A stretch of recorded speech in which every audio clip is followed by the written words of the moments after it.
السلام علیکم ورحمۃ اللہ۔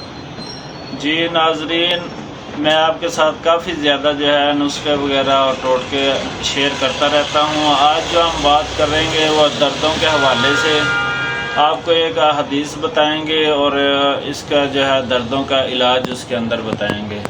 ایک صحابی نبی صلی اللہ علیہ وسلم کے پاس آئے، انہوں نے ارشاد فرمایا کہ اے اللہ کے نبی، جب سے میں مسلمان ہوا ہوں تب سے میرے جسم کی جو دردیں ہیں وہ نہیں جاتی، ٹھیک ہے، ہر وقت مجھے دردیں ہوتی رہتی ہیں۔ تو نبی صلی اللہ علیہ وسلم نے فرمایا یہ تو کوئی مسئلہ ہی نہیں ہے۔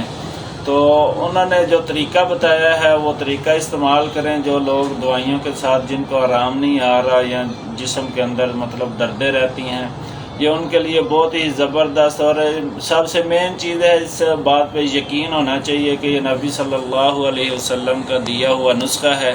یہ ہم دعا پڑھیں گے تو اللہ تعالیٰ ضرور شفا دے گا، سب سے پہلے یہ یقین ہونا چاہیے۔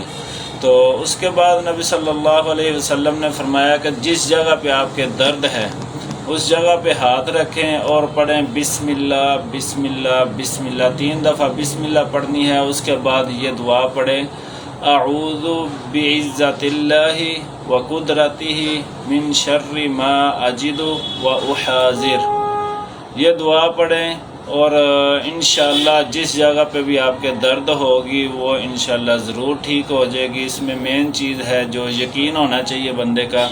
اور وہ صحابی فرماتے ہیں کہ یہ جب میں نے دم کیا تو اس کے بعد پوری زندگی مجھے درد نہیں ہوئی۔ تو یہ بات ہے کہ نسخے وغیرہ ہم کافی زیادہ استعمال کرتے رہتے ہیں، یہ ہم کو دین سے بھی کچھ سیکھنا چاہیے۔ کچھ دعائیں ایسی ہوتی ہیں کہ جو دوائیوں کے ساتھ آرام نہیں آتا، لیکن دعاؤں کے ساتھ وہ پڑھے ہم دم کریں تو اس سے آرام آ جاتا ہے۔ تو ویڈیو کو لازمی فالو اور شیئر کر دیں۔ السلام علیکم ورحمۃ اللہ۔